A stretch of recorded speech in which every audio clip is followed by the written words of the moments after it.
Hello from Freedomtax Accounting. We are an accounting firm here in Florida, and we are authorized by the federal government to provide tax and accounting services for individuals and small businesses in all 50 states. Today, we're going to make a short video on how to pay your SBA EIDL loan. Now, I am recording this video on June 15th, and that is important because if you have been following all these SBA, PPP, and EIDL programs, you know that these programs have been constantly changing. So the things that we show today may be a little bit different tomorrow. Okay, now we are advising some of our accounting clients that they got the EIDL program, and even though they have 12 months to start making payments, to some of our clients, we are advising them to start making payments now. Why? Because even though you have 12 months to start making payments, the interest will accrue during that time. And when I show an example to my clients, they're surprised on how much that may be. Okay, so let's show the example. Okay, if you look up in Google an accrued interest calculator, you may find one like this. And let's look at the example. So in this example, we have a loan balance of $150,000. So let's say that you got a $150,000 EIDL loan. The interest rate in the EIDL loan is 3.75. There's 12 months deferment. So look at this. The accrued interest in 1 year, it's $5,625. Now that's a lot. Okay, and a lot of business owners are surprised on how much interest they accrue in those 12 months. So that's why to some of our clients, we are advising them that they should start making payments now to bring that accrual interest down. Okay, now that is just based on your specific case. I know everyone and a lot of people are going through financial hardship. If you can't make payment, it's okay. You have 12 months to start making payments. Just know that you will accrue interest in those 12 months. So if you do want to start making payments to your EIDL loan, this is where you go to make the payment. You go to the website pay.gov. It is not through the SBA website, and it's not through a bank nor a lender like the PPP loan. If you do get a PPP loan, those payments are going to be made through your lenders, through your bank. So for the EIDL loan, you go to pay.gov. I am going to add a link to this website in the description of this video. Now let's go to the website so you know how it looks like. So if you go to pay.gov, this is how the home page looks like. You have to go to this section here where it says Small Business Administration, where it says make an SBA 1201 borrower payment. You click here and it takes you to a first page where it tells you basic information about your EIDL loan. But it specifically says here that if you have a PPP loan, you do not use this form. Okay? It also tells you that you have 3 methods of payment. You can choose to pay via bank account, via ACH payment, via PayPal, or a debit card. Then you continue to the form. Here is going to ask you for some information about your business. Here you're going to add your borrower name. Here, if you applied for the EIDL loan via your business, you add here your business name. If you applied for the EIDL loan as self-employed, then you add your personal name. Okay. Now I'm going to put fake information, made up information, just for the purpose of this example. Okay. Then you add your address.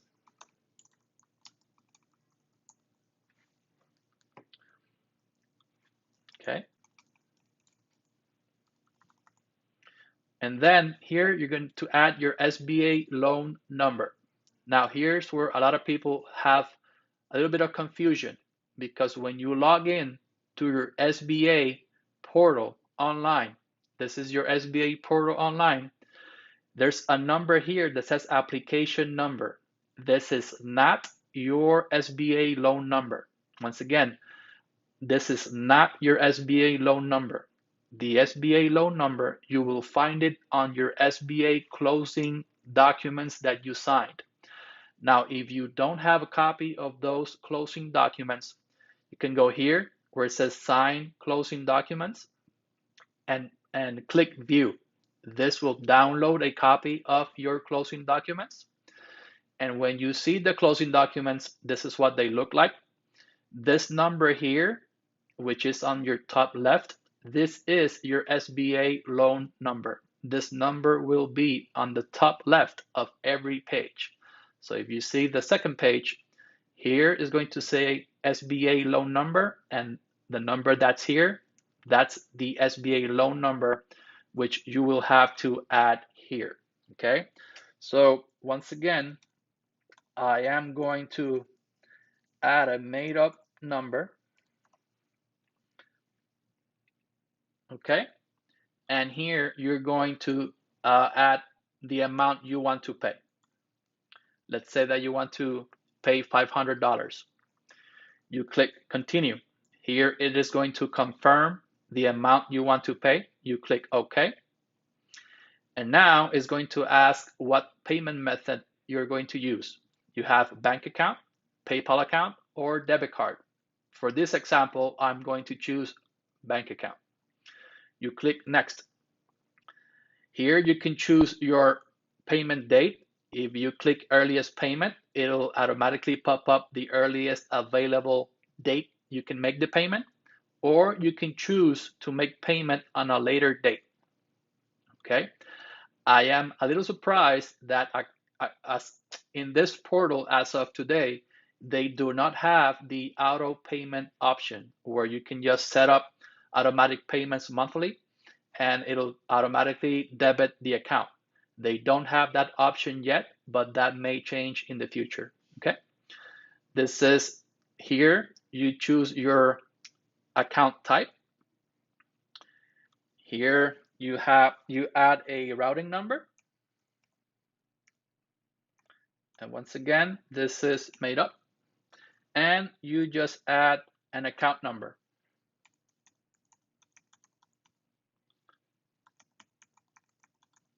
And you have to, the same number. Here is going to show your SBA loan number, and this is good to confirm that you are going to apply the payment to the correct loan, okay? You review and submit payment. Here it is going to just provide the information, confirm the amount of the payment and the account information. Here you're going to add your email address. Okay. If you want to send a copy of the confirmation to someone, you can CC someone. Here you read the disclosure. You agree. Here you click that you agree to the disclosure and you click submit payment. Once you click this submit payment, it will take you to a confirmation page and you will get a confirmation email. So that's it. Basically, that's how you do the payment. Now, if you did get the EIDL loan, we suggest that you see another one of our YouTube videos. It's called the EIDL Loan Terms and Conditions. If you got the EIDL loan, I don't know if you read the contract well. This loan does have strict requirements. So you should be working with a CPA who knows EIDL rules, because the SBA will ask for your financials periodically because they want to confirm, and you will need to show them what you are using the funds for. Also, you can't just use the funds for whatever you want. The EIDL program does have rules on what you can use the loans for. So make sure that you are working with a CPA who can guide you on how to use the funds and provide financials when the SBA asks for your financial reports. Okay. Now, thank you. I hope this video has provided value. If it has, please hit like and also subscribe to our YouTube channel, because we are providing the most current information in all these SBA, PPP, and EIDL loans, which are constantly changing, and you have to keep current with the law changes. So God bless you. Know that we are praying for you, that we are praying for your family, we are praying for your business. We will keep trusting God that He is in control and that we have nothing to fear. Okay? I recommend that you read Psalm 91 of the Bible. And if you don't know us, we are Freedomtax Accounting. We are part of Freedom Group, which is a group of 4 companies where we have the tax accounting firm, we have the immigration law firm, we have the real estate company, and we also have an insurance and a financial planning business. So we can help you in many, many ways. If you would like to contact us, this is our contact information. If you need any kind of help with taxes, accounting for your business, if you need help with the EIDL loan financials that you need to provide to the SBA at some point, our CPAs are equipped and are knowledgeable on EIDL laws. Okay. So once again, thank you for your time. God bless you. Bye.